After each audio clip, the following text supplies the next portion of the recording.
Hello again, and welcome to another episode of Cal's Corners. Actually, episode 4 already, and we want to thank Billy Mann from KLLB Media right here in Whitehall, and also Bill's Lakeshore Golden Cards and Collectibles for allowing us to do this here in his awesome business. He has all sorts of sports talk cards, Pokemon. That's the thing now, right? That's what I've heard. Well, yeah, and stop in and see him right here in Whitehall. Also, if you have any video needs, make sure you see Billy Mann. He'll take care of you. He's multi-talented. He's one of these guys that when it comes, I don't know if he could run a combine, but I'll tell you what, when it comes to this stuff, he's got it going on. He's so awesome to work with. So, thanks to Bill here, and thanks Billy Mann. Appreciate you very much. So, this guy and I go all the way back to 1983. Yes, Our, we do. our guest today is Dan Beckeman, a Whitehall grad, Michigan State grad. And you and I first met in the winter, I believe, in 1983 in Grant. We did. Yep. But before we go down that journey, why don't you tell everybody about yourself and the early years of Dan Beckman? Oh, I'll be quick on that because we've got so many cherished Yeah. memories together. Yes. And to have this in my hometown in Whitehall, and I've lived in Whitehall since 1967, Mm-hmm. and born and raised in Muskegon and Whitehall. Kindergarten through fifth grade, I was a little red. Loved the Muskegon Big Reds, and my parents both were graduates of Muskegon High Yeah. School, and I have a older brother Jeff and a younger sister Karen, and they are all graduates of Whitehall. Okay. My brother in '75, myself the 100th year graduating class of Whitehall back in 1977, Good year. and it was a good year. Yes. It sure was. Yep. You and I shared that together. My sister was a 1983 Okay. graduate of Whitehall, and so my sister lives in the Zeeland area. My brother lives with us. He's been challenged with the ALS, and so I'm sitting here looking at baseball pictures and things like that, and that's Lou Gehrig's disease. And Mm-hmm. we have had good times to share with him and through this challenge, Yeah. but it's still a challenge. But we lost my father back in 1994. Bob was his name, and my Mhm. mother is still doing very well, lives in the Holland area. She's 88 years old, and you would think that she's 60. Her name is Barb, and she's married to my father-in-law, stepdad, Marv Ritzema, and they've been married for a number of years. He's been a wonderful person to care and love on my mother, and we're very proud that he's been part of our family for a number of years. And so that's kind of the background on Okay. me growing up, and Whitehall has been a wonderful place to raise kids, even though my kids have gone to Reese Puffer. Yeah. My wife Suzanne and I are blessed to have a blended family of 4 kids. Lindsay is the oldest, then Drew, and then Justine and Ashley. And so we're truly blessed to have a wonderful marriage and blended kids.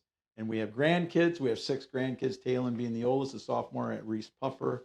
And then Liam is a freshman at Reese Puffer. And then Mara is a 5th grader, and they live in Chicago, Wheaton, in the Glen Ellen area, Westbard area. And then Hayes is a 2nd grader. And then we have 2 that live in New York, and Drew's boys, Yeah. Ford and Nash. And so we've got 4 and 2.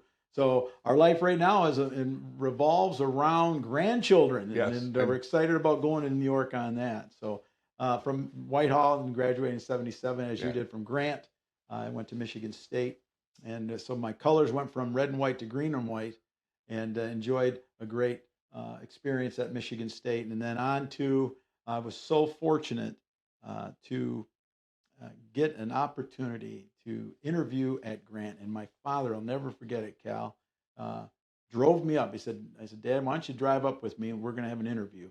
I'm going to have an interview with Grant. And to make it real quick, I came back out into the car, and I told him they offered me the job, and I took it. And so what a celebration that was. I thought I was just going to have an interview, Yeah. and it turned into a job. So Yeah. I don't know if you want me to keep going on that. No, or keep going. Well, Like I and said, then I'll more tell you, less well, me. this the great part about Yeah. this is, one, how things. It's nice to do things and get to know people, and how networking over time Mhm. can really be a great benefit to you. When I was in 6th grade at Whitehall, I was always hanging around the school, and Carl Hartman was the community ed director at Whitehall. He also happened to be the JV football coach. And I kept nosing around the football field, and he said, he looked at me and he asked me my name, and I told him, and said, so you, and my mother at the time was working at Whitehall. And so he said, how'd you like to be our manager?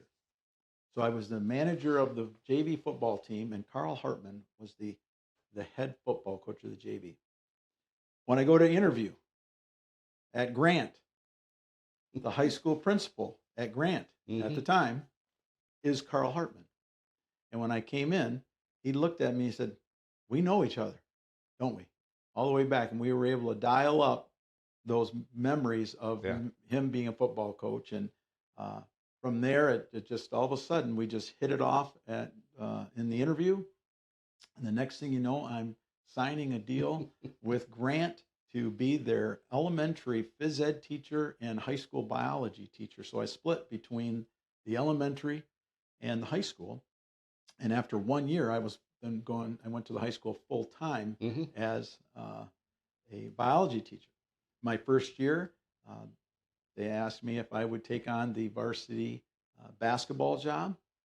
And I accepted that. And I was also the varsity baseball coach. And I did that for 8 years at Grant. And so then this is the story that a lot of people don't know. You know the story. And I won't name names, but because that really doesn't matter. But my first year coaching at Grant in boys basketball, believe it or not, the scorekeeper and the announcer were actually having a conversation about how many points our team was going to get beat by. And I remember hearing that, and I said to both of them, I've heard the conversation, and this will be your last night announcing and scorekeeping. And they looked at me like, who is this guy? And I remember I put my athletic director at the time was Art Willick into a very, very odd position, awkward position. But that's when I approached you, and you had been nosing around a little bit, get to know me. And I said to you, I asked you, Cal, I need you to announce the basketball games. And you looked at me and terrified. Like, I can't. I said, you can do that. And so that's really how our relationship started, was I needed you. And you said yes.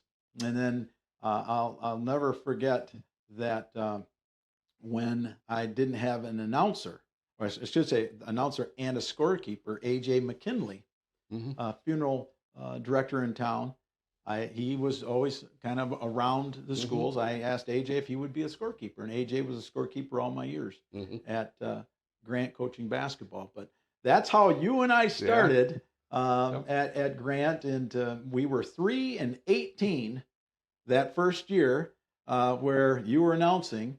And I remember 2 of the 3 wins were against Tri-County, and 1 was in overtime. But the year before, Grant was 1-19. And so we were really trying to build a program, no freshman team.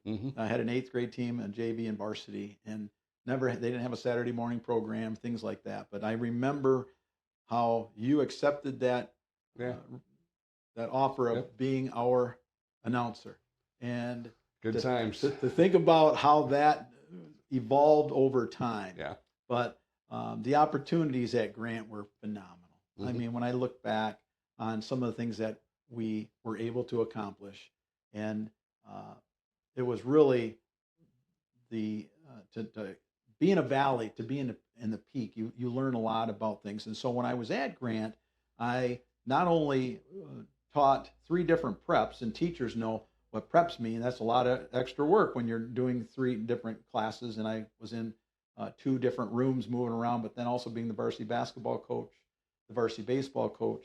I also was the freshman class advisor, and then I started a group called the Fellowship of Christian Athletes at Grant, and I kind of took that over from Doug Frazier, who started that program at Grant with a gentleman by name of Rich, and he was kind of an associate pastor, youth pastor at the church right there next to the high school. Rich Burrell. Rich Burrell, wonderful guy. Yes. And so anyway, I was very involved in the full experience of being a teacher first and a coach, and then also doing some things to connect my faith with the kids at Grant. And so and I had many memories not only from basketball and but from baseball. But I think we were more recognized for our accomplishments in Grant basketball, Hmm. and that was some really to go from 3-18 to uh, 23-2, uh, and to have a great experience being in the Valley of not winning a lot. But when I look back, and I can't name all the names, but Kevin Evans and Mark Brock and Scott Cave, Yeah. those three gentlemen who are in their 50s.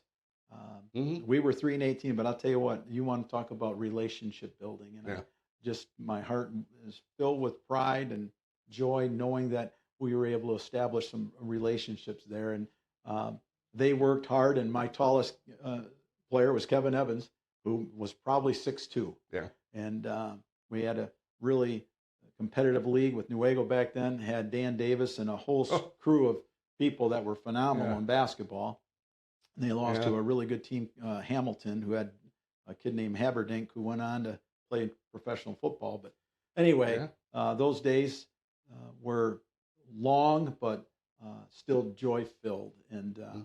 and those a couple of those guys ended up playing baseball. Kevin Evans was a great athlete. Not only could he play basketball, he was a very good baseball player, and then uh, has done very well in life. Hmm. Uh, Yeah.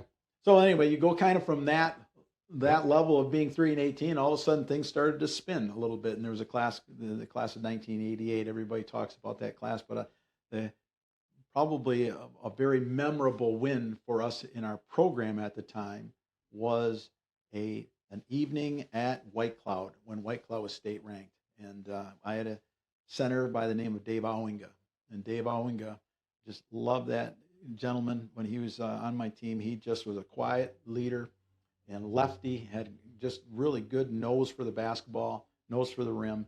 We beat a team that had the last names of Wilkes and Stewart and Stoskopf on senior night there. I'll never forget that because it shocked the Nuevo County. And that year, I believe we were 14-7, Hmm. and but that was a signature win in the program. And Hmm. people sometimes think about what really turned a program over. That probably was it. That people started to really take notice to what the kids at Grant were doing at the time. Probably one of my favorite memories of that game, believe it or not, wasn't the point scored by our team. It was the moment that I ran out on the court while the game was going in a fast break because my daughter, Lindsay, Hmm. broke loose from her mother and ran out onto the basketball court. Remember it And well. I sprinted out there, and the referees are blowing whistles like, "What are you doing?" It looked as though I was probably going to look to tackle a Yeah. player on the court, but I was actually trying to grab my daughter so she wasn't going to get run over. And Hmm. I think you probably do remember Yeah. that. Very well. A lot Yes. of people laughed, and Yep. that was Yeah. for me a wonderful memory Hmm.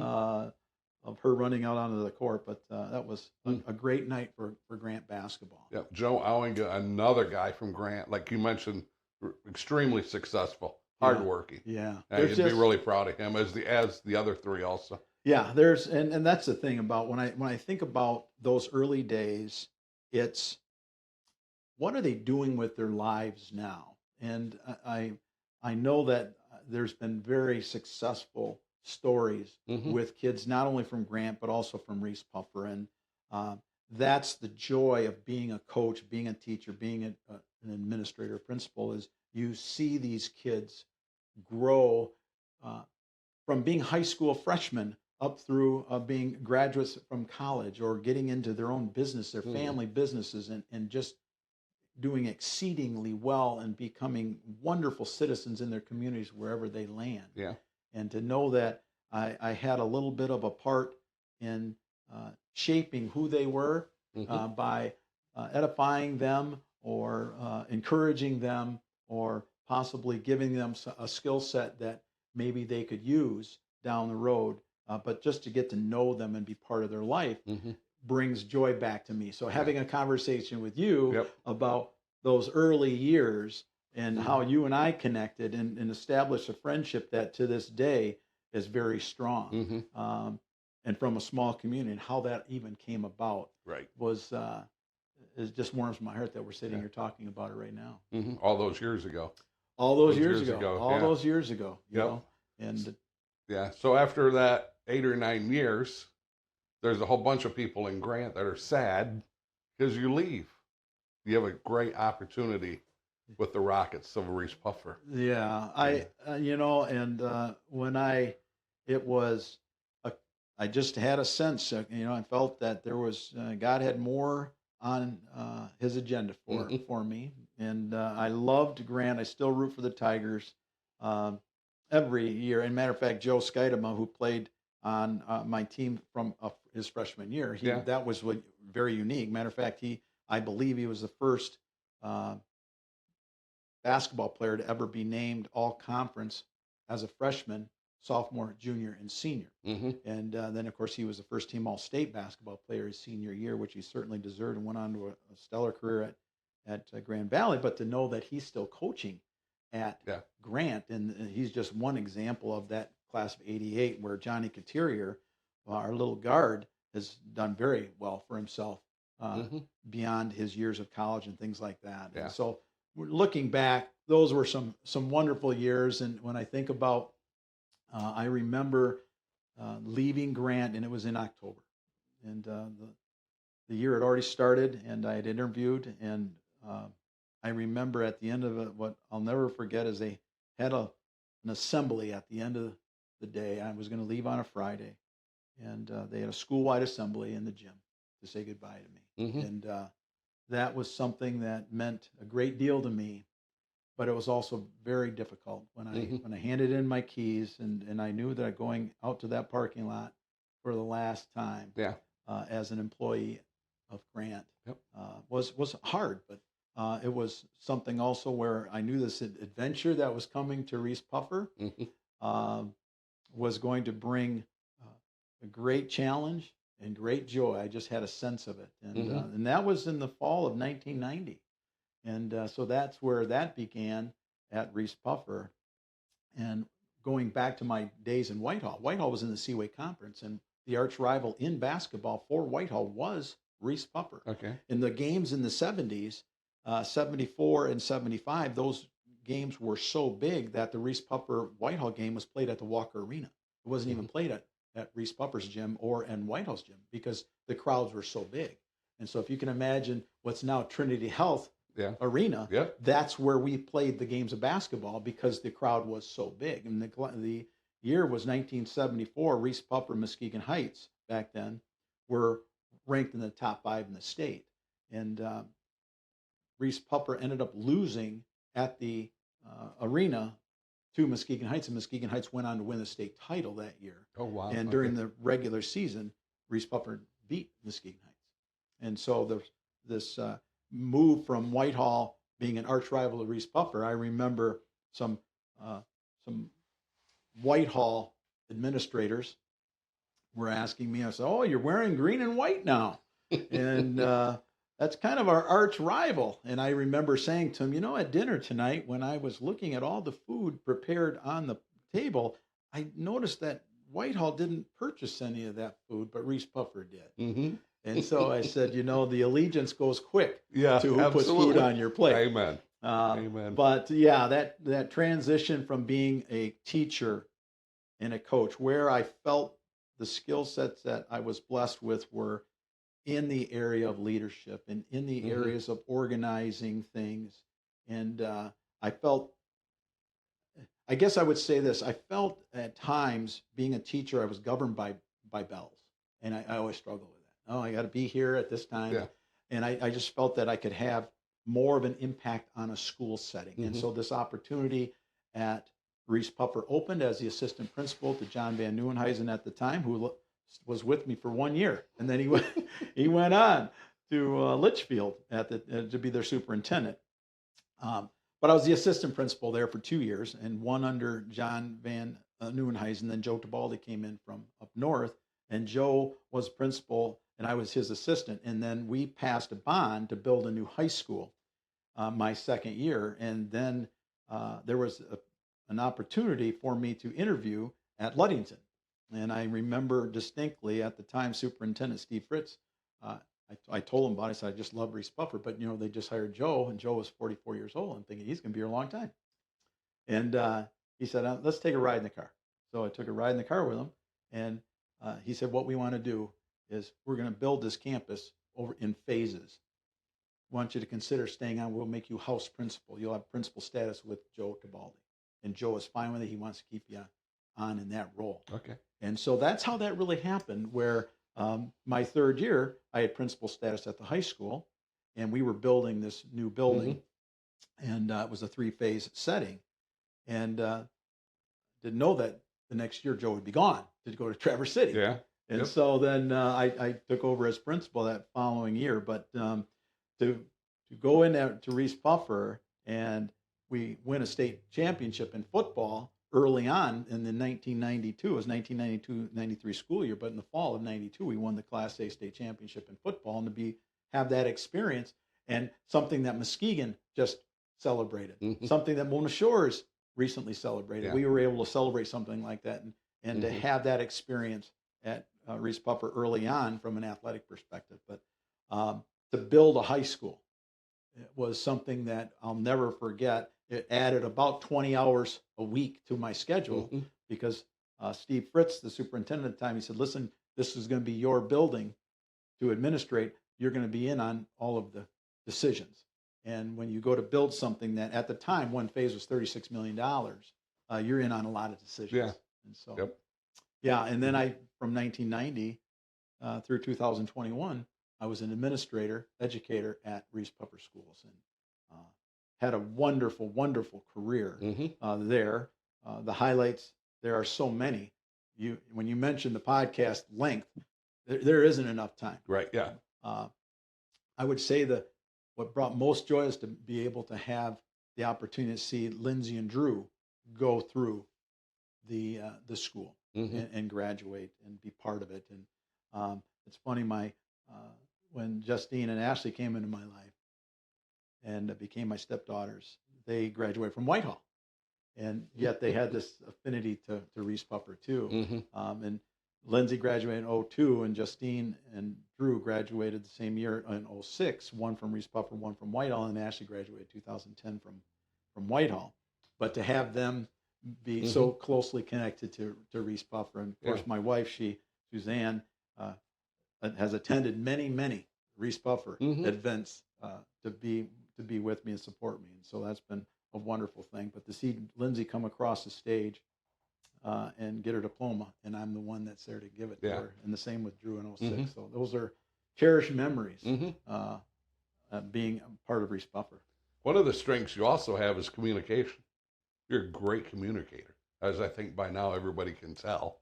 When John Russell and I were broadcasting, there was like you and Dean Morehouse. You would say, you could ask a question, go get a bag of popcorn, come back, and then ask the next question.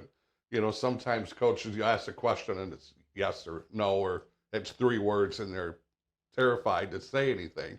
You're just a great communicator. That's been one of your skill sets for many years. Well, thank you. Yeah. Thank you for that. I like to announce. I do some announcing myself for Reese Puffer, but I think part of being a teacher and an educator, you become a storyteller. And a lot of times, and when you start thinking about being a leader, you want to be able to connect with people. And this world really, when you think about what's important in life, it's right relationships. It's really about relationships. How do we treat people?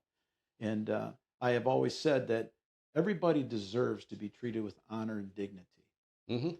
And by understanding that and using that genuinely to people to help them understand their value really establishes strong roots of trust. And I think that was something that, being brought up by parents who took me to church. And as you know, faith is a big part of who I am. And being mentored by people like Jim Harris in Whitehall, who's a very dear friend of mine, and having people in my life all along the way that understood the value by giving people respect and honor and dignifying who they are as people, not what they can do for you. Hmm. And I think that's something that I don't want to say is lost, but it's not a focus as much today as what is it that you can do for me. Hmm. Um, People sometimes get lost in that shuffle of this world wanting to uh, take what they can from people. Um, this dog eat dog mentality that I've seen over time. Yeah. And so when I made it a point when I came to, Grant was small enough where everybody had to take my class to graduate. Hmm. So I knew every kid. Yeah. Okay. To Reese Puffer, where, all of a sudden I went from a school that had 410 kids in it to a school that had 330 kids in a grade. Yeah. And when I first came to Reese Puffer, it was grades 10, 11, and 12. The freshmen were down at the junior high. I took the yearbook and I memorized all the teachers' Yes. names Yep. on the first day. And so I knew that going in there, I wanted to walk in the hall. And then I asked, what are the names of the custodians? And I wanted to be able to have a photo of them Hmm. and memorize their name and their face. So when I walked down a hall, I knew everybody's name. Hmm. And then I made it a point to memorize, if you can imagine this, all the seniors. Hmm. And so I would go page by page until I knew all those kids. Hmm. Because I knew that they would be with me only 1 year at Hmm. Reese Puffer. And that's something that Cliff Sandy, his birthday today is Reese Puffer's athletic director. And he was my most recent assistant before I retired. And when Cliff came on, I handed him a yearbook. I said, I want you to memorize all the staff. And he looks back at that, and I think he'd tell you that was something that meant a lot to him, but because he's high on relationships. And Steve Edwards, Hmm. the current superintendent, most successful superintendent in all of Muskegon County, a dear, dear friend of mine, he understands the value of relationship building and encouraging people. He's excellent at it. And I think when you look at how do people connect and what's important, you want them to feel as they left that they really were valued and cared for. Hmm. And that's what I think people would remember as part of the way I Yeah. treated them. Absolutely, because you and I have been friends since '83, and I always enjoy our time together because it's just fun. It's fun just to sit. I think we're going to go have breakfast after this, and have here at the homestead, and I just always enjoy getting together with you and just talking about whatever. Yeah. Because we can talk about whatever, Yeah. from the outdoors to sports to schools or sports or professional sports. So yeah, I've always valued your time, Yeah. together. Well, and I really became a student of leadership when I became an administrator. I really wanted to, and the reason that I wanted that is I wanted the teaching staff to have someone that would be a resource of support for them. And so I became a consumer of leadership. And so, like one of my favorite leaders was never a teacher. His name is John Maxwell. John Maxwell has written countless books Hmm. on leadership. And when I think back, like when people ask, well, who was a good model for you from a leadership perspective? Someone I never met. I never met John Maxwell. Yeah. I've read all of his books. Hmm. But as you read through the things that he brings, it boils back down to relationships and what is it that how you treat a person. But then from an instructional perspective, I wanted to be able to be a resource to teachers that when I was a teacher at Grant, I felt confident, not cocky, felt confident in how to build a lesson, construct a lesson that would connect, captivate, motivate kids to want to learn. Hmm. It's so important you can't motivate people to learn. What you can do is create conditions for them where they are motivated intrinsically to learn what you are Okay. attempting to teach them. So, how then do you create the condition? So, when I was administrator at Reese Puffer, how do I create a condition Hmm. for the staff to have a desire to give their very best to all of their kids every hour of every day? And I knew I would have to be the wave breaker to do that for them so that I was already walking down the path for them Hmm. to uh, to be as effective as they could be instructionally. Okay. I'm going to ask a question. Normally I keep this to the end, but I want to make sure I get this one in there. What led you to education? I mean, you are very gifted in numerous areas.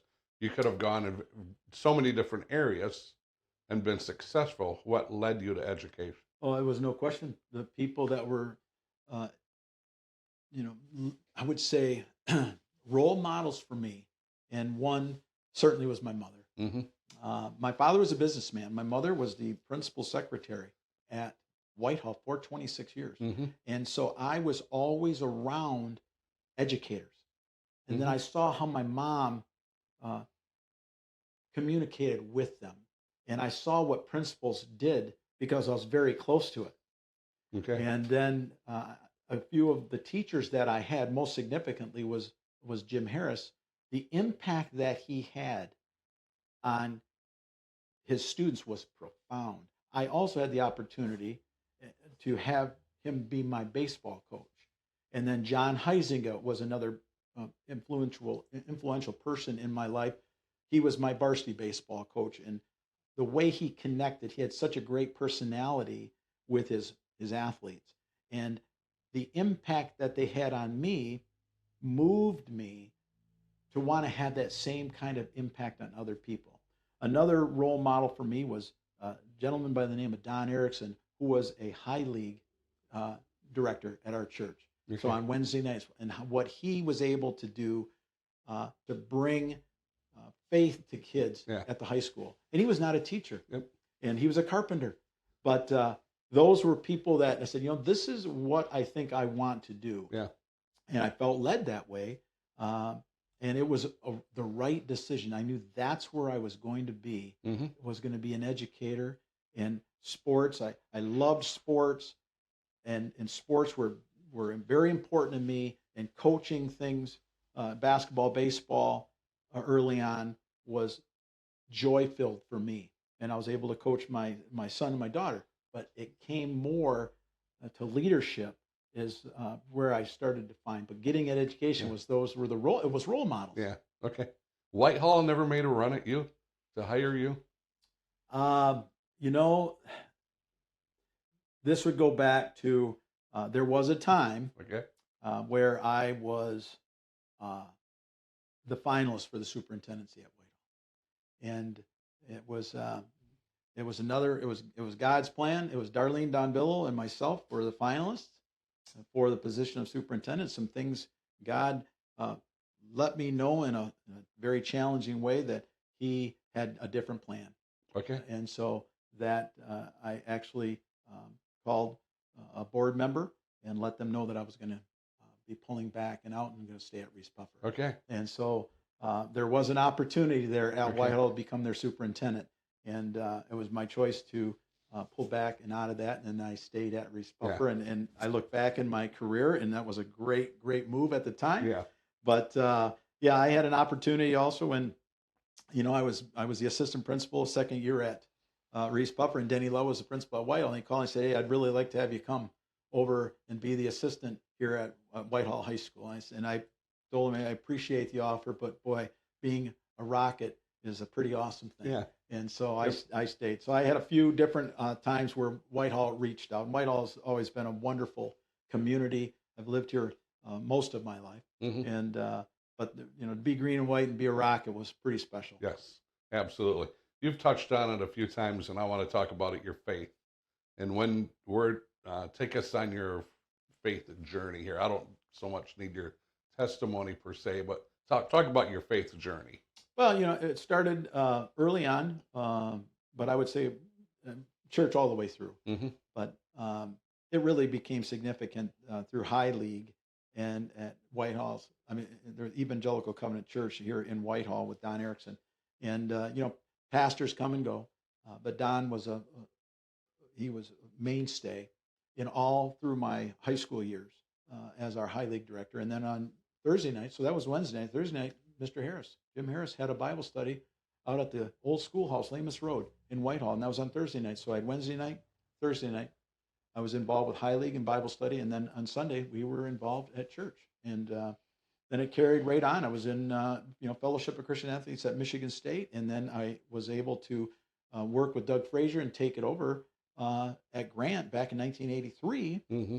and then we kept that going. But did a lot when I look at being who I am and having separation of church and state within a school, Yeah. but letting people know who I Yeah. was. If they didn't know that I was a Christian, that Jesus Christ is alive and well in who I am, they Mm-hmm. really were not going to get to know me. Mm-hmm.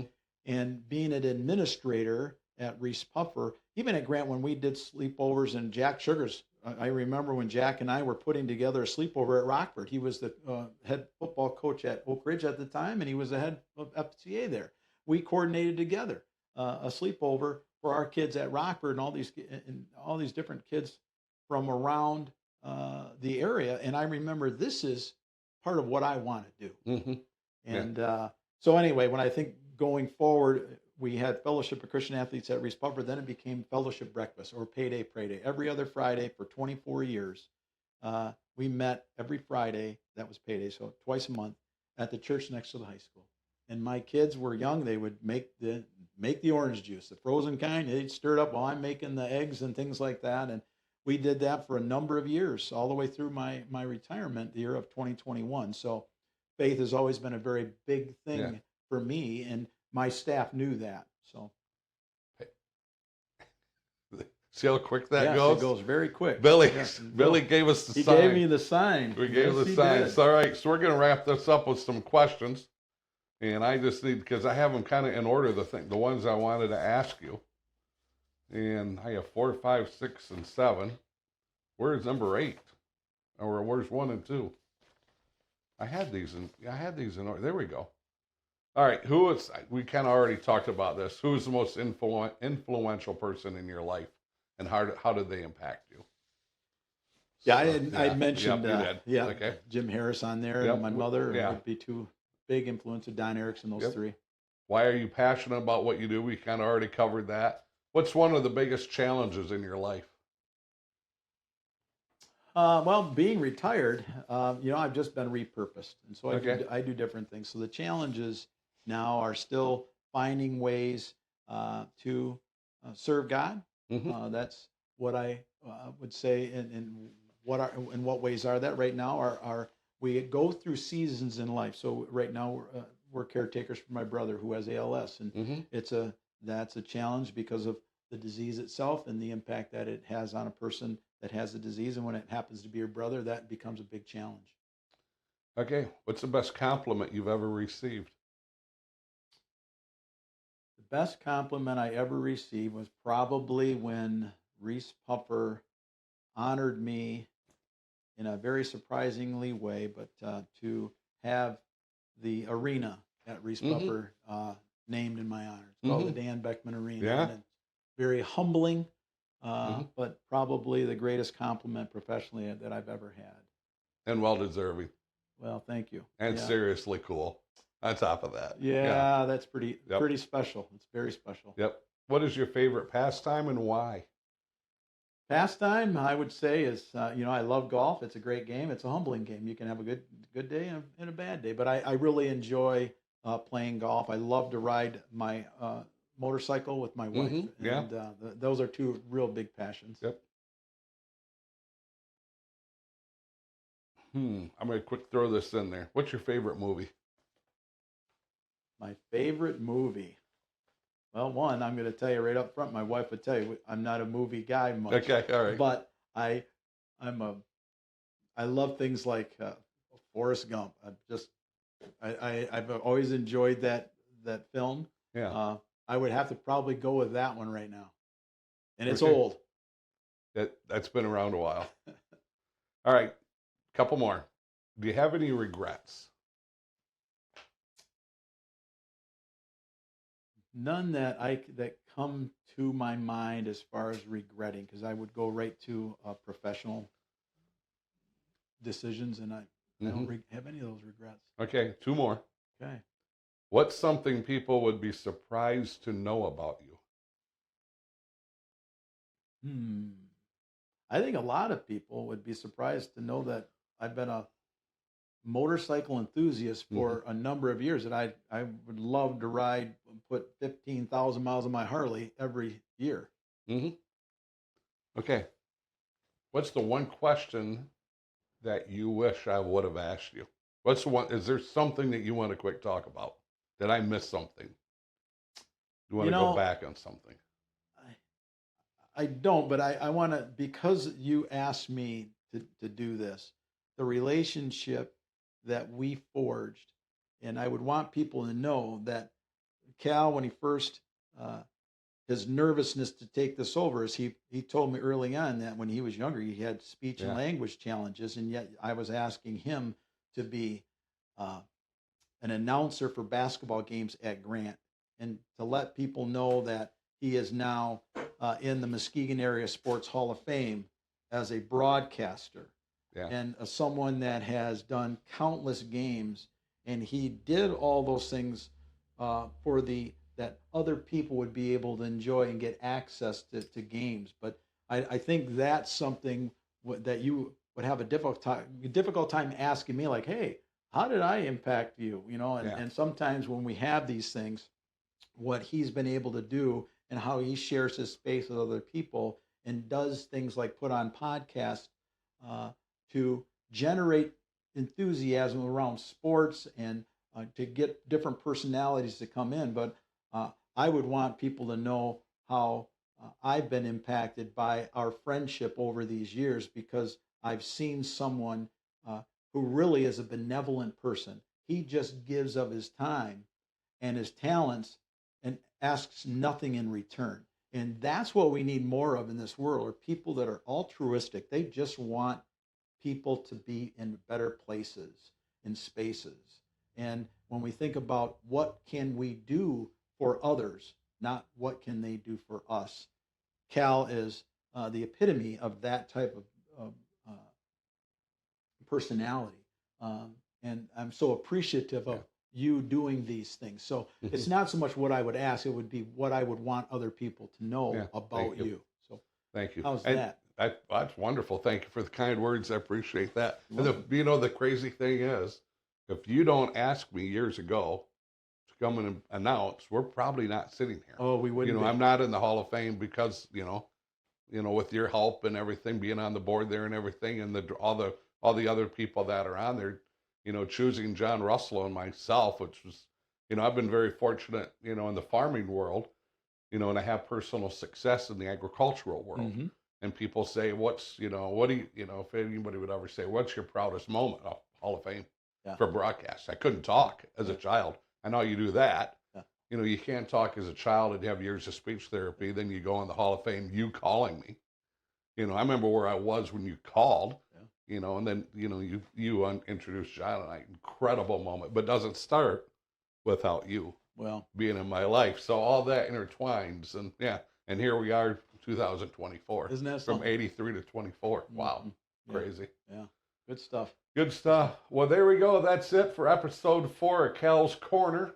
We want to thank Billy Mann again, KLLB Media, and Bill here from Bill's Golden Cards and Collectibles right here in Whitehall. It's really, this place is more than a card shop, really. There's a lot of stuff going on in here. So please stop and see Bill here at Golden Cards. And also, if you have any video needs, get a hold of Billy at KLLB Media. He's right here in Whitehall also. He'll travel some if you need some things done. And we can't do this without those two guys. So once again, Dan Beckeman, thank you. Wow, I can't believe it's been 40 years of friendship or whatever Amazing. it's been. How blessed we are. Yeah, that we are.